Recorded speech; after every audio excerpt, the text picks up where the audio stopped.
ಆತ್ಮೀಯ H16 news ಅರ್ಥಾತ್ ಹೇ ಸೀತಾರಾಮ್ಗೆ ಸ್ವಾಗತ. ನಾನು ನಿಮ್ಮ ಎಂ ಮಲ್ಲಪ್ಪ ಜೋತವರ ಆತ್ಮೀಯರೇ. ನಮ್ಮ ಕಲ್ಲೋಳಿಯ ಪ್ರಗತಿಪರ ರೈತ ಬಾಳಪ್ಪ ಬಿ ಬೆಳಕೂಡವ್ರ ತೋಟದಲ್ಲೇ ಒಂದು ದೊಡ್ಡ ರೈತರ ಸಭೆ ಆಯಿತು. ಅಲ್ಲಿ ಅನೇಕ ತಜ್ಞರು, ಕೃಷಿ ತಜ್ಞರು, ಜೊತೆಗೆ ಕೃಷಿ ಬಗ್ಗೆ ಅಭ್ಯಾಸ ಮಾಡಿದಂಥವರು ಎಲ್ಲರೂ ಕೂಡಿದ್ರಲ್ಲ. ಅದರಲ್ಲೂ ಮುಖ್ಯವಾಗಿ ಚಿಕ್ಕೋಡಿ ಉಪ ಕೃಷಿ ನಿರ್ದೇಶಕ ಸಹದೇವ್ ಯರಗೊಪ್ಪ ಅವರು ಭಾಗವಹಿಸಿದ್ರು. ಅವರೊಂದಿಗೆ ಇನ್ನೂ ಅನೇಕರು, ಅದರಲ್ಲೂ ಮೊನ್ನೆ ನಡೆದಂತಹ ಗುರ್ಲಾಪುರದ ಹೋರಾಟದಲ್ಲೇ ಮುಂಚೂಣಿಯಲ್ಲಿದ್ದ ನಮ್ಮ ಚೂಣಪ್ಪ ಪೂಜಾರಿ ಅವರಿದ್ದರು. ಅದ್ರ ಜೊತೆಗೆ ಅನೇಕ ಉತ್ತಮ ತಜ್ಞರು ಅವರು. ಯಾಕಂತಂದ್ರೆ ಕ್ಷೇತ್ರೋತ್ಸವ ಅದರಲ್ಲಿ ಸಾವಿರಾರು ರೈತರು ಕೂಡಿದ್ರಲ್ಲ. ಅಲ್ಲಿ ಹೋರಿಗಳ ಪ್ರದರ್ಶನ ಆಗ್ಯದ, ಬಹುಮಾನ ಆಗ್ಯದ, ಜಾನುವಾರುಗಳ ಬಗ್ಗೆ ಆಗ್ಯದ, ದೇಶಿ ತಳಿಗಳ ಬಗ್ಗೆ ಹೇಗೆ ಸಾಕಬೇಕು, ಏನು ಮಾಡಬೇಕು ಅನ್ನೋದ್ರ ಬಗ್ಗೆ ಅನೇಕ ಚರ್ಚೆಗಳಾಗ್ಯದ. ನೈಸರ್ಗಿಕವಾದ ಕೃಷಿ ಹೇಗೆ, ನಮ್ಮ ಪಾಳೇಕರವರು ಉತ್ತಮವಾದಂಥದ್ದು ಕೊಟ್ಟಿದ್ರು. ಶೂನ್ಯ ಬಂಡವಾಳ ಕೃಷಿ ಅಂತೇಳಿ ಬಡವ ರೈತರಿಗೆ ಭಾಳ ಹೆಲ್ಪ್ ಆಗುವಂಥದ್ದು. ದೇಶಿ ತಳಿಗಳ ಬಗ್ಗೆ ಸಾಕಷ್ಟು ಜ್ಞಾನ ಹೊಂದಿದ್ದಂಥವರು, ತಮ್ಮಲ್ಲಿ ಪ್ರಯೋಗ ಮಾಡಿದಂಥವ್ರು ಯಶಸ್ವಿದವರು. ಇನ್ನು ಪುಕೂಕ ಜಗದ ಶ್ರೇಷ್ಠ ನ್ಯಾಚುರಲ್ ಅಗ್ರಿಕಲ್ಚರ್ ಮಾಡಿದಂಥವ್ರು, ಅವರಂತಾರೆ ಯಾರೂ ಇಲ್ಲ. ಅವರ ನೆಲೆಗಟ್ಟಿನಲ್ಲಿ ಇವತ್ತು ನಮ್ಮ ಬಾಳಪ್ಪ ಬೆಳಕೂಡವರು ಸಾವಯವ ಕೃಷಿ ಮಾಡಿ ಕಬ್ಬು ಮತ್ತು ಅರಿಶಿನ ಬೆಳೆದ ಒಬ್ಬ ಪ್ರಗತಿಪರ ಅಷ್ಟಲ್ಲ, ಲಾಭದಾಯಕ ಒಬ್ಬ ರೈತರು ಅನ್ನುವಂಥ ವಿಷಯ ಇದರಲ್ಲೆಲ್ಲ ಚರ್ಚೆ ಆಗ್ತಾ ಬಂದದ. ಹೀಗಾಗಿ ಇದರಲ್ಲಿ ಅನೇಕ ನಮ್ಮ ಏನಪ್ಪ ಅಂತಂದರೆ ಯರಗೊಪ್ಪ ಅವರಾಗಿರ್ಬೋದು, ನಮ್ಮ ಬಾಳಪ್ಪ ಬೆಳಕೂಡವರಾಗಿರ್ಬೋದು, ಜೊತೆಗೆ ಇನ್ನುಳಿದ ಏನಪ್ಪ ಅಂತಂದ್ರೆ ನಮ್ಮ ಕೃಷಿ ಸಮಾಜದ ರಾಜ್ಯ ಮಟ್ಟದ ಅನೇಕ ಇಲ್ಲಿ ನಮ್ಮ ಏನಪ್ಪ ಅಧಿಕಾರಿಗಳು ಬಂದಿದ್ದರು. ಅವರೆಲ್ಲ ಏನಪ್ಪ ಅಂದ್ರೆ ಇಲ್ಲಿ ತಮ್ಮ ಅಭಿಪ್ರಾಯನ ವ್ಯಕ್ತಪಡಿಸಿದ್ದಾರೆ.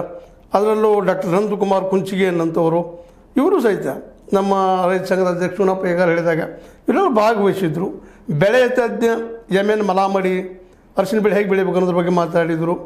ಅದೇ ಕಾಲಕ್ಕೆ ನಮ್ಮ ತೋಟಗಾರಿಕೆ ವಿಶ್ವವಿದ್ಯಾಲಯದ ಶಶಿಧರ್ ದೊಡಮನಿಯವರು, ಸಚಿನ್ ಕುಮಾರ್ ನಂದಿಮಠ ಅವರು, ರಾಘವೇಂದ್ರ KS VD ಗಸ್ತಿ ಇವರೆಲ್ಲ ಸಹಿತ ಉಪನ್ಯಾಸ ನೀಡಿದರು. ಇಲ್ಲಿ ಉಪನ್ಯಾಸ ನೀಡಿದರು. ಜೊತೆಗೆ ನಮ್ಮ ಬೆಳಗಾವಿ ಜಿಲ್ಲಾ ಕೃಷಿಕ ಸಮಾಜ ಅಧ್ಯಕ್ಷ ಶಂಕರಗೌಡ ಪಾಟೀಲ್ ಅಧ್ಯಕ್ಷತೆ ವಹಿಸಿ ತಮ್ಮದೇ ಅಂತ ಕೆಲವೊಂದು ಮಾತುಗಳನ್ನ ಅಭಿಪ್ರಾಯನ ಹಂಚಿಕೊಂಡ್ರು. ಗೋಕಾಕ್ ಸಹಾಯಕ ಕೃಷಿ ನಿರ್ದೇಶಕ MM ನದಾಪ್ ಇದ್ದರು. ಪ್ರದೇಶ ಕೃಷಿ ಸಮಾಜದ ಸುರೇಶ್ ಕಬಾಡಿಗೆ ಅವರಿದ್ದರು. ಶಂಕರಗೌಡ ಪಾಟೀಲ್ರು, ಶಿವನಗೌಡ ಬಿರಾದರ್ ಅವರು, ಮಲ್ಲನಗೌಡ ಪಾಟೀಲ್ರು, ಅರವಿಂದ್ ಕಟಗಿ ಅವರು, ಶಿವಪ್ಪ ಅರಹುನಸಿ ಅವರು, ನಾರಾಯಣ್ ಹೆಗಡೆ ಅವರು, ಅಶೋಕ್ ಕುಮಾರ್ ಕುಡ್ಲಿ ಅವರು, ಪ್ರವೀಣ್ ಹೆಬ್ಬಾರ್ ಅವರು, ಅಶೋಕ್ ಗದಾಡಿ ಅವರು, ಕೆಂಪಣ್ಣ ಕಾಡದವರ್, ರಮೇಶ್ ಬಾಗೂಜ್ ಅವರಿದ್ದರು, ಶಂಕರ್ ನಿಗ್ನೂರ್ ಅವರಿದ್ದರು, ಬಸವರಾಜ್ ಬಿ ಬೆಳಕೂಡ ಅವರಿದ್ದರು. ಇವರೆಲ್ಲರೂ ಇಲ್ಲಿ ವಹಿಸಿದ್ರು. ಇದನ್ನು ಏನಪ್ಪ ಅಂತಂದ್ರೆ ಒಂದು ಹೋರಿಗಳು ಬೆಳೆದಾಗಿರ್ಬೋದು ಮತ್ತು ಅದು ಸಾಕೋದಾಗಿರ್ಬೋದು, ಅದೇ ಕಾಲಕ್ಕೆ ನಮ್ಮ ಕಬ್ಬು ಮತ್ತು ಅರಿಶಿನ ಹೆಂಗೆ ಬೆಳಿಬೇಕು ಅನ್ನೋದಕ್ಕೆ ಸಾವಯವ ರೂಪದ, ಯಾಕಂದರೆ ಈಗ ಸಾಕಷ್ಟು ಬೆಳೆದ ಇಳುವರಿ ಹೆಚ್ಚು ಮಾಡಿ ಲಾಭ ಮಾಡಿಕೊಂಡಂಥವರು ನಮ್ಮ ಬೆಳಕೂಡವರು ಪ್ರಗತಿಪರರು ಅಂತೇಳಿ ಈಗಾಗಲೇ ಜಿಲ್ಲೆಯಲ್ಲಿ ಗುರುತಿಸಲ್ಪಟ್ಟಂಥ ಕೆಲವು ರೈತರಲ್ಲಿ ಆರ್ಥಿಕವಾಗಿ ಬದ್ಧರಿದ್ದಂಥವರು ಅನ್ನೋ ಮಾತನ್ನು ಮಾತು ಸೇರಿಸಬೇಕಾಗ್ತದಿಲ್ಲ. ಸ್ವತಂತ್ರವಾದ ಮೀಡಿಯಾಗೆ ಬೇಕಾಗಿರುವುದು ಸ್ವತಂತ್ರ ಧ್ವನಿ. ಆ ಸ್ವತಂತ್ರ ಧ್ವನಿ ಉಳಿಸಲು ನೀವು ಮಾಡಬೇಕಾದದ್ದು ಇಷ್ಟೇ. ಅದೇನಪ್ಪಾ ಅಂತಂತಂದ್ರೆ ನಿಮ್ಮ ಕೈಲಾದಷ್ಟು ಸಹಾಯ ಈ ಚಾನಲ್ಗೆ ಮಾಡಿ ಹಾಗೂ ನಿಮ್ಮ ಧ್ವನಿಯನ್ನು ಕಾಪಾಡಿಕೊಳ್ಳಿ. ಯಾಕಂತಂದ್ರೆ ಈ ಒಂದು ದೊಡ್ಡ ಫಂಕ್ಷನ್ ನಡೆಸುವಂಥ ಶಕ್ತಿ ಸಾಮಾನ್ಯ ರೈತರಿಗಂತೂ ಇಲ್ಲ.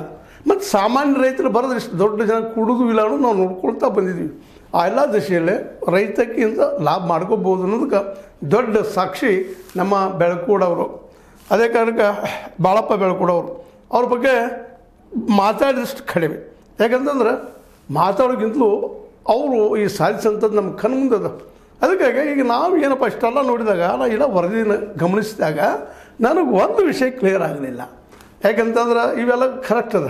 ಸಾವಯವ ಕೃಷಿ ಆಗಿರ್ಬೋದು, ನಮ್ಮ ಪುಕೂಕ ಅವರ ನೈಸರ್ಗಿಕವಾದಂತಹ ಬೆಳೆ ಬೆಳೆಯೋದಾಗಿರ್ಬೋದು, ಜೊತೆಗೆ ನಮ್ಮ ಏನು ಪಾಳೇಕರ್ ಅವರು ಬೆಳೀತಿರುವಂಥ ಶೂನ್ಯ ಬಂಡವಾಳ ಕೃಷಿ ಆಗಿರ್ಬೋದು, ಎಲ್ಲ ಹೇಳೋದಕ್ಕೆ ಭಾಳ ಚಂದದವು, ಇಲ್ಲಂತಲ್ಲ. ಆದರೆ ಮಿನಿಮಮ್ ಬಂಡವಾಳ ಇದ್ದೇ ಇರ್ತದಲ್ಲ. ಯಾಕಂದ್ರೆ ಹಸು ಕೊಡ್ಬೇಕಾದ್ರೆ ಎಷ್ಟು ಖರ್ಚದ ಇವತ್ತು ನಿಮಗೆ ಗೊತ್ತದ. ಒಬ್ಬ ಸಾಮಾನ್ಯ ಬಡ ರೈತ 1 ಎಕರೆ, ಅರ್ಧ ಎಕರೆ, 2 ಎಕರೆ ಇದ್ದವ್ರ ಬಗ್ಗೆ ನಾವು ವಿಚಾರ ಮಾಡಬೇಕಾಗಿತ್ತು. ಇವತ್ತು 3-4 ಎಕರೆ ಇದ್ದವ್ರು ಅಡ್ಡಿಲ್ಲ, something is better than nothing ಅನ್ಬೋದು. 10-20 ಎಕರೆ ಇದ್ದವ್ರು ಅಡ್ಡಿಲ್ಲ ಬಿಡಪ್ಪ, ಲಾಭ ಆಗಲಿ ಹಾನಿರೇ ಆಗಲಿ ಹೊಟ್ಟೆ ನಿಂತಿದ್ದಿಲ್ಲ ನಮ್ದು ಅಂತ ಇರ್ತಾ ಇದ್ದಾರೆ. ಮತ್ತು ನಮ್ಮ ಅನುಭವಗಳನ್ನ ಹೇಳಬೇಕಾಗಿದೆ. ಇವತ್ತು ಈ ಎಲ್ಲರೂ ಮಾತಾಡಿದಲ್ಲಿ ನನಗೊಂದು ಎಲ್ಲೂ ಕ್ಲಿಯರ್ ಆಗಲಿಲ್ಲ, ಮಾರ್ಕೆಟ್ ಬಗ್ಗೆ ಯಾಕೆ ಇವರೆಲ್ಲರೂ ಮಾತಾಡಲಿಲ್ಲ.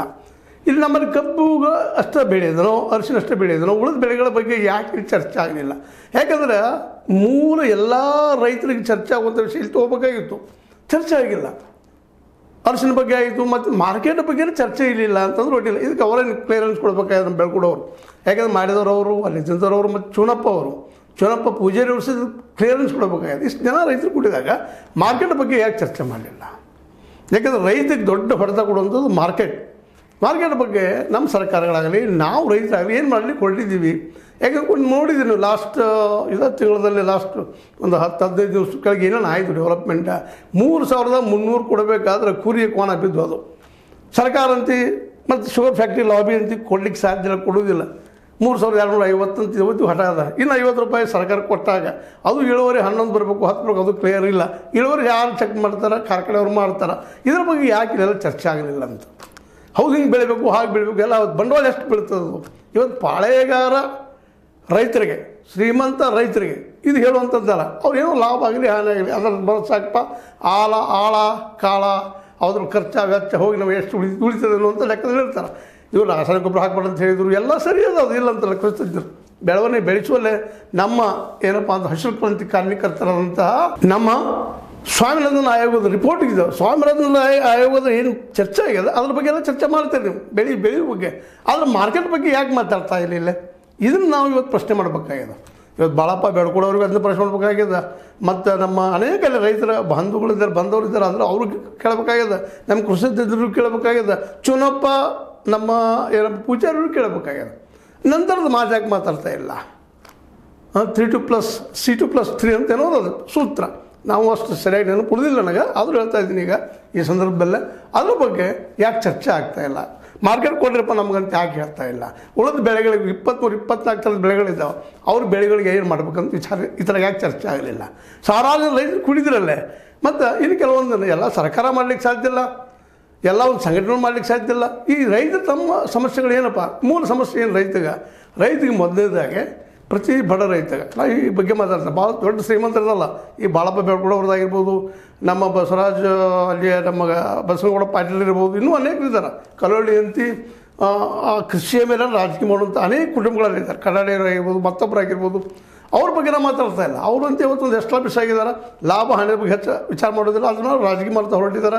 ಮತ್ತು ಸಹಕಾರ ಸಂಘಗಳು ಕಟ್ಕೊಂಡಿದ್ದಾರೆ. ಸಹಕಾರ ಸಂಘ ಮೂಲಕ ಅದು ಸಾಲ ಹೋಲ ಕೊಟ್ಟು ಮತ್ತು ಅವ್ರು ತಮ್ಮ ಆರ್ಥಿಕವಾಗಿ ಭದ್ರತೆ ಮಾಡ್ಕೊಂಡಿದ್ದಾರೆ. ಕೇವಲ ಕೃಷಿ ಒಂದರ ಮೇಲೆ ಭದ್ರತೆ ಆಗಿಲ್ಲ, ಜೊತೆಗೆ ಈ ಒಂದು ಸಂಸ್ಥೆಗಳನ್ನ ಮಾಡಿಕೊಂಡು, ಶಾಲಾ ಸಂಸ್ಥೆಗಳನ್ನೋ ಇನ್ನುಳಿದನೋ ಮಾಡಿಕೊಂಡು ಅದ್ರ ಮೂಲಕ ಇನ್ಕಮ್ ತಿರುಗುವಂಥ ಒಂದು ವ್ಯವಸ್ಥೆ ಮಾಡ್ಕೊಂಡಿದ್ದಾರೆ. ಬುದ್ಧಿವಂತರ ಬಗ್ಗೆ ಅಲ್ಲ, ಬುದ್ಧಿವಂತ ರೈತರ ಬಗ್ಗೆ ಅಲ್ಲ, ಎಲ್ಲ ಇನ್ನುಳಿದ ಬಡ ರೈತರ ಬಗ್ಗೆ ಮೇನ್ ಒಯ್ಬೇಕಾಗಿತ್ತು ಮಾರ್ಕೆಟ್. ಅವ್ರ ಮನೆಗಳು ಪ್ರತಿಯೊಂದು ಮನೆಯೂ ಇವತ್ತು ಸಾಲ ತೊಗೊಂಡಂಥವ್ರು ಕೇವಲ ಬಡ್ಡಿ ತೀರಿಸ್ತಾರೆ ಪ್ರತಿ ವರ್ಷ, ಮತ್ತು ಹಳಿ ದಿವಸ ಮಾಡ್ತಿರ್ತಾರೆ. ಇದು ಗೊತ್ತದ, ಎಲ್ಲರಿಗೂ ಅನುಭವಕ್ಕೆ ಬಂದಂಥ ಮಾತದು. ಈ ದಿಶೆಯಲ್ಲಿ ನಮ್ಮ ರೈತರಿಗೆ ಬೇಕಾಗಿದ್ದು ಮಾರ್ಕೆಟ್.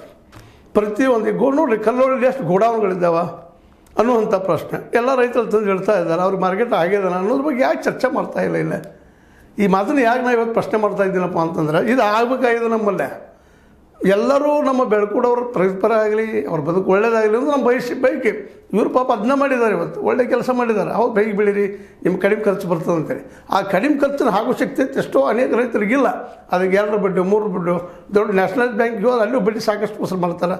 ಇಲ್ಲೂ ಸಹಿತ ಹೆಚ್ಚು ಕಡಿಮೆ ಈ ಸಹಕಾರ ಸಂಘದ ಹೆಸರು ಹೇಳ್ತಾ ಇದ್ದಾರೆ, ಅದ್ರ ಮೇಲೆ ಇದು ಮಾಡ್ಕೊಂಡಿದ್ದಾರೆ ಸಂಸ್ಥೆಗಳನ್ನು. ಅಲ್ಲೂ ಸಹಿತ ಇವರಿಗೆ ಏನಪ್ಪ ವರ್ಷಕ್ಕೆ 14, 15, 18% ಬಡ್ಡಿ ವಸೂಲು ಮಾಡ್ಕೊಳ್ತಾರೆ.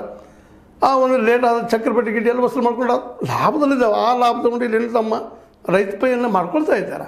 ಆ ಎಲ್ಲ ದಿಶೆಯಲ್ಲಿ ಇವತ್ತು ನಾವು ಕೇಳಬೇಕಾಗಿತ್ತು, ಈ ಸಾಲಿಲ್ಲದ ಅವ್ರಿಗೆ ಮಾರ್ಕೆಟ್ ಮಾಡಿಕೊಡುವಂಥ ಒಂದು ತಾವು ಬೆಳೆದ ಬೆಳೆಗೆ ಒಂದು ಉಳಿತಾಯ ಮಾಡುವಂಥ ವ್ಯವಸ್ಥೆ ಬಗ್ಗೆ ಚರ್ಚೆ ಆಗಬೇಕಾಗಿತ್ತು ಈ ಸಂದರ್ಭದಲ್ಲೇ.